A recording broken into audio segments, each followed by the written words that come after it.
All right, you guys want to see about the puppies. Everybody wants to see about the puppies. And the puppies are, they're just the best thing ever. I mean, talk about the therapy impact. People, you know, the students all come over just because they want to play with puppies, not because they really need to learn anything. But they learn things despite that. So we've got our puppy program that opened in September. Just so you know where we are, we're in Philadelphia. We are not Penn State, in case you wondered. So Philadelphia, we're on the eastern seaboard. This is the area of the country that has the highest density of population as well as detection dogs. So this is a really heavy area. We've got New York, Baltimore, Washington, Philadelphia, all in this big corridor, really dense population. And it's a big urban center with lots of noise and lots of other things. There's not very many other dog programs that are located in an urban center. Usually you think of them out in the country so the dogs can run. Well, we want our dogs exposed to all the chaos of an urban center because when they go to work, they're going to be working predominantly in urban centers. And so it's really a great opportunity. The other cool thing is we're located on the University of Pennsylvania's campus. The vet school is located right there. And so we are 1 mile south. We're on the southernmost tip of the Penn campus. And it's a great place because the university just purchased this land about 3 years ago, and it used to be a big research complex. And right now we're pretty much the only inhabitants, which means we have access to a lot of the property, and I'll show you some of the video. All of our puppies are named after 9/11 dogs. So these 3 9/11 dogs were actually at our opening. They're still alive. There are about 9 dogs alive that I'm following. And so we have our puppies that came in. We started with 7 puppies in September. I do want to point out Sirius. This is the only dog that was killed in the 9/11 response, and that's because he was in his crate in the bottom of one of the trade centers because his handler had put him away so that he could go and help people get out. So his handler survived, but he did not, and so he's the only dog that was killed. You've seen this dog before. And we have his namesake, who is no longer that small. And we've added a few new dogs just recently. And then we've kind of stretched our boundaries and added McBain, who's a Springer Spaniel, fabulous little hunting dog. He searches like unbelievably. He's a really great dog. We were kind of like, do we do a Springer? Do we have one in the program? In England, they use a lot of Springers for their detection work, and we decided to go with it, and he's just a great little dog. All of our dogs are donated by breeders, so we've identified breeders that have a history of performance success and health certifications. And our vet students have been great at tracking them down and finding out who we should sort of tap. But they're all donated with full breeding rights. And they're donated at 8 weeks. We want everybody in our program to start at 8 weeks. But the cool part of our program is that they live with foster families, but only on evenings and weekends. They come to school 5 days a week, almost as long, no, probably longer than you spend in school sometimes. So they get dropped off in the morning between 7 and 9. They get picked up between 5 and 7 at night. During the day they spend with us. They're in what we call puppy prep school. So they're learning the foundations of being a search dog. But the evenings and weekends, they get to interact, they get to be dogs and really, enjoy that aspect of it. It's a great combination because we feel like for the first year, if they're always in foster, we don't have any impact on their training, and there's a lot of bad things that they can learn. But if they're always in a center or in a kennel, then they don't have that socialization and learn how to live in a house. So what does their day look like? We have lots of different aspects of their training. We have a whole curriculum that they get to participate in. It's all foundation work. So we like to think of it as a liberal arts degree. So we're teaching them all of what they need to then go on and do the specialty that they're best at. We'll take you through a little bit of this. I'm not going to show you the video of crate training. It's an agility technique. It's Susan Garrett's a fabulous agility instructor. And what she's done is turned being in a crate into a positive thing. And so because our dogs do spend a lot of time in crates, and they will when they're in their careers, we want them to be happy and comfortable in their crates. This one's probably worth watching because it's fun. This is Britt. when she was about 16 weeks. And impulse control is really an important aspect of them having an off switch. You know, it's hard for these very high energy dogs to like contain themselves because they really want to do things. But here we're working with her so that she only takes the treats when she's given the release to do that. And she does like these treats, by the way. It's all positive reinforcement, so if she tries to go for it, all it is we make it unavailable to her. We really like the focus and the eye contact and building that as well. It's another advantage of playing this little game.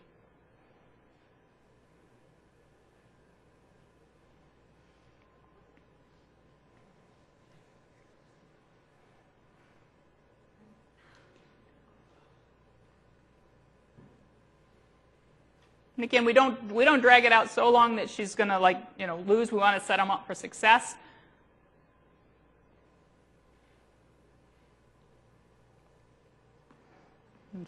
And we do that in a lot of other games with our puppies. The agility training, where'd it go? This one kind of gives you an overview. Hopefully it'll work. Now I have to go over here and do it. Okay, this is socks. We do a lot of games in cardboard boxes. And cardboard boxes help them learn about their back feet. Dogs are front-end drive. So they actually are much more aware of their front feet than their back feet. And so we actually have to train them about back feet. And the reason it's important is because we want them to learn how to climb the ladder. So this little sequence was a 25-minute training. It was the first time she'd been on the ladder. She had done the disc and the boxes before. But here we are, and we're rewarding her every time she puts her foot in the correct place.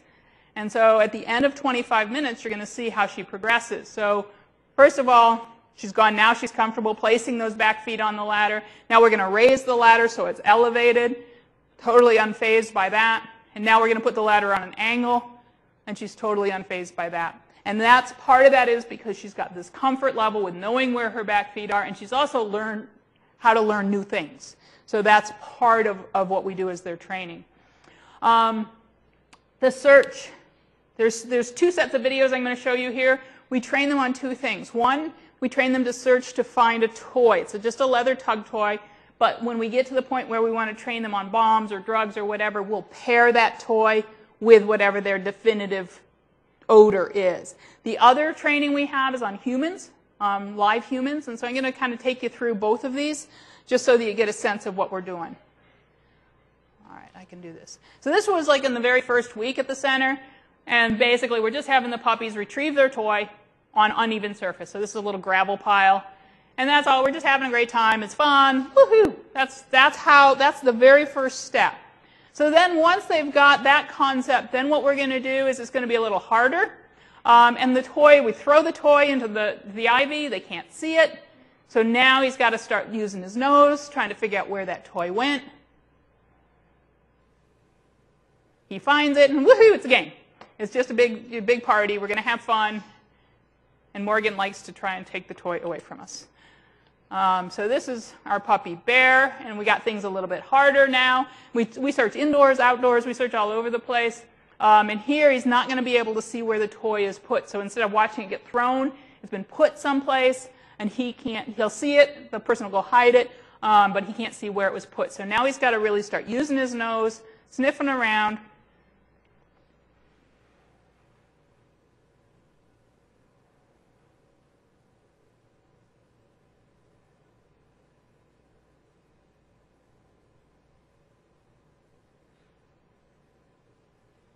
He's like, can I have some help?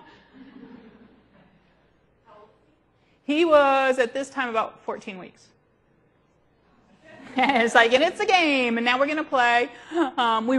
We do video on like all of their searches so that we can actually analyze data and things. Question? Nope. It's just the toy, and we start off by playing with them, and you'll see that too with one of the other dogs. We play, it's fun, and then we go and hide it.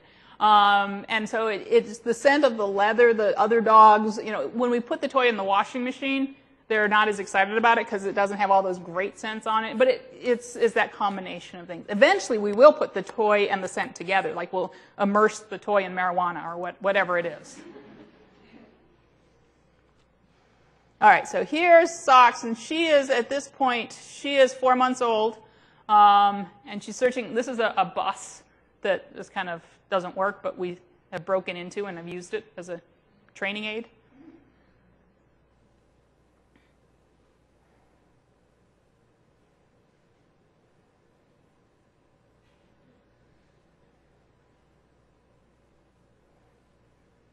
And the crazy thing about scent is that, we could see where the toy is, but the way that scent and air currents swirl, you really have to use your imagination to try and figure out, they can smell where it's coming from, and it might not be where you would expect it to be. So we get fooled a lot of times thinking, why are they going in that direction? But it's really fun to have them show us.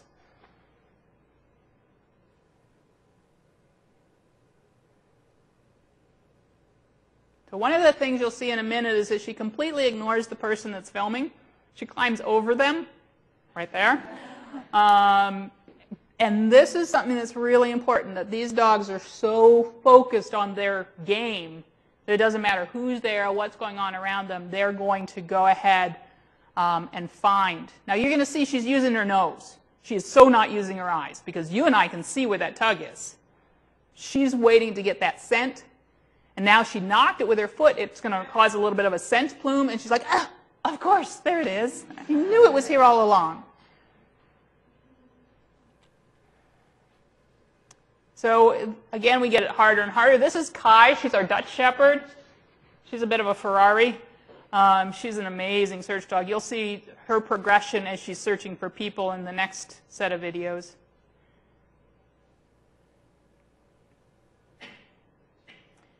And so now the toy is completely concealed. She can't access it, and so she's just going to have to search and search. Again, people everywhere. We always have people watching these dogs. We have visitors every day. Now the question is, can you watch and tell when she first gets a scent? And you'll see her head kind of shift, and she's not sure.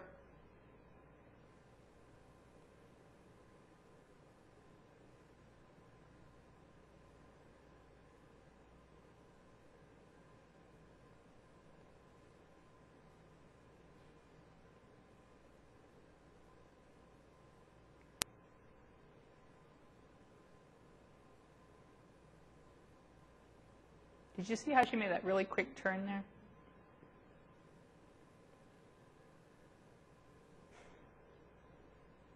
And that's where it is, hidden in the drain.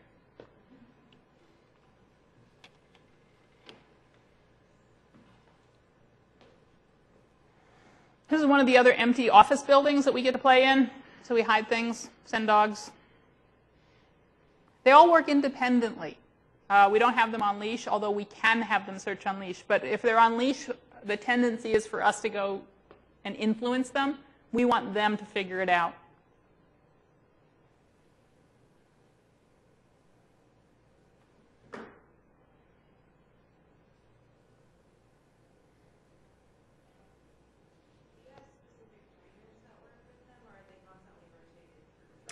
I have one training director and a part-time handler that does most of the work, and then we have volunteers that are constant. So it's a good thing and a bad thing.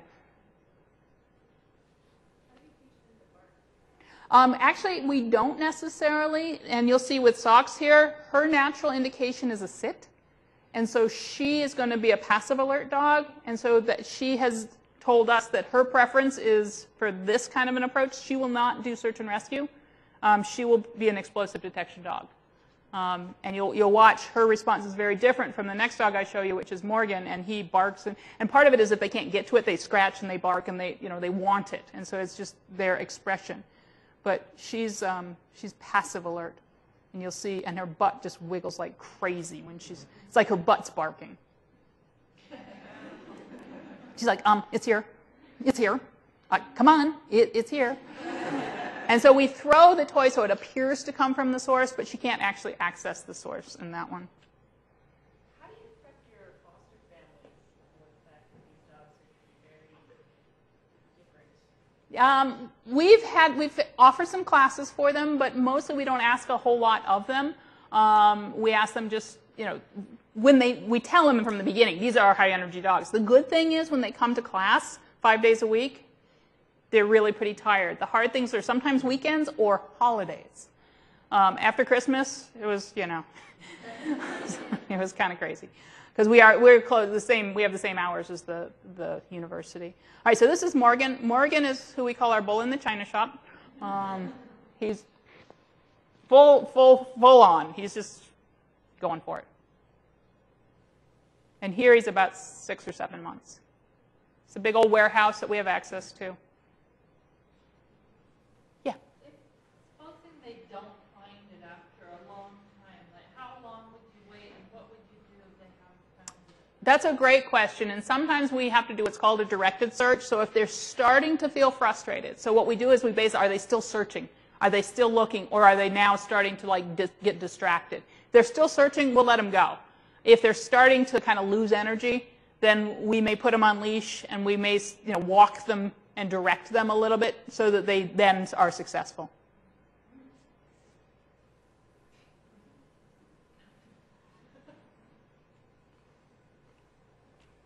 All right, so this is the progression of how we teach them to find humans.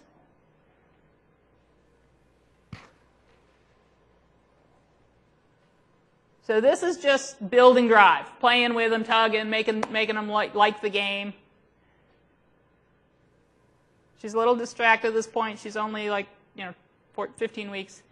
This is the first step, a puppy runaway. This is really fun. You can play this with any dog. And basically, you have somebody run, and the dog's like, oh, they've got my toy, or that was action, and they go racing after him. And you start building how difficult that is. So it might be further away, might be harder to see.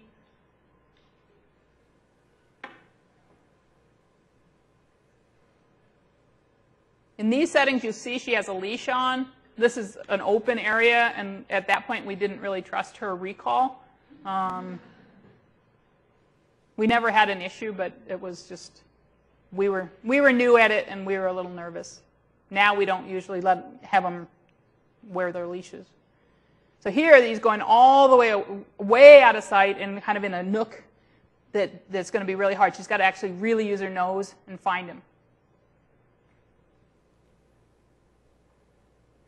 And she's got the scent now, and she's on it. And so she's going to play with him. If I had the audio on, you'd hear him like making noise as well. This was our light bulb moment for her. There's the bus you saw earlier.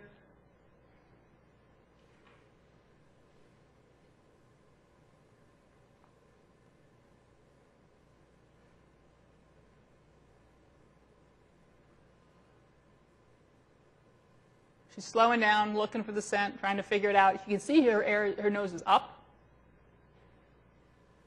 And here she finds the person. And it's a game. Now we make it even harder. So instead of having the person's scent be freely diffusible, we're going to have them hidden inside something.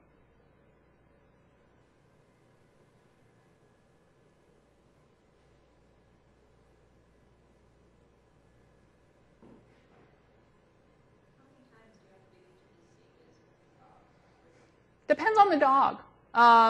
McBain, the little Springer, at 4 months, he was doing things as hard as this already. Some of the dogs get kind of whiffy. They go through adolescence and they fall back and then they come back again. So we really adapt it to what the dog is, and we set it up so they're successful.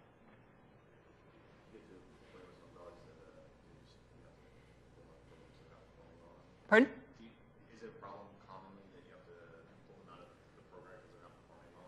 Commonly is hard to say. We've only had 13 dogs enter the program, and we've had one out for health reasons. We think all these dogs will be successful in some aspect of detection work. But we'll see. We're young, a young program. Most programs have about a 50% success rate. I think ours will be much higher. Part of it is because we're flexible. We'll let them do whatever makes sense. So this is the first time that Kai had a totally concealed human. And what we're doing here is we're waiting for her to bark. And not just once, but we really want her to bark. So this is how we build that bark. It's that frustration. I need to get it. I know it's here. Come on, guys.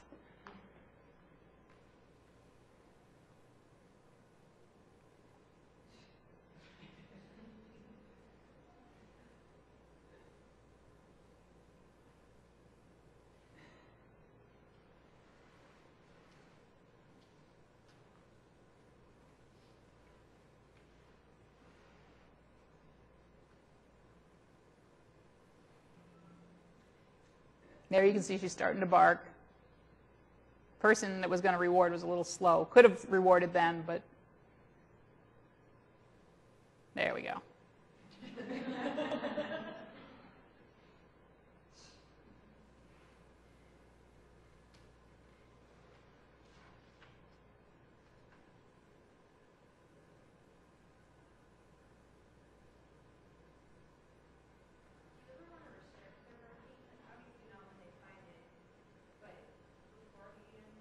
It's a great question, and that's about impulse control also. And we have one dog who, when other dogs are working, he barks his full head off, and it makes me crazy. And I have tried all sorts of ways to encourage him not to bark, and I gave up.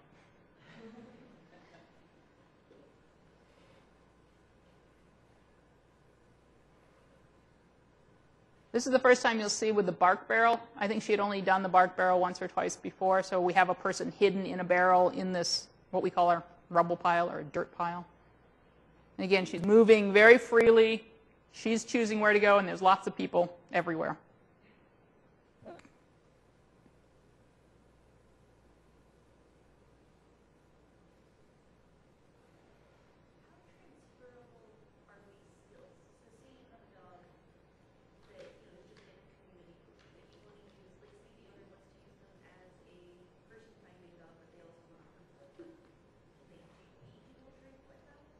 The question about whether they could hunt and also do search and rescue, I would say yes. A lot of my friends that do urban search and rescue also do field trial or hunt test work. So yeah, they can be. They know what they're doing. All right, this one's really interesting. The question is, can you find the person before the dog does?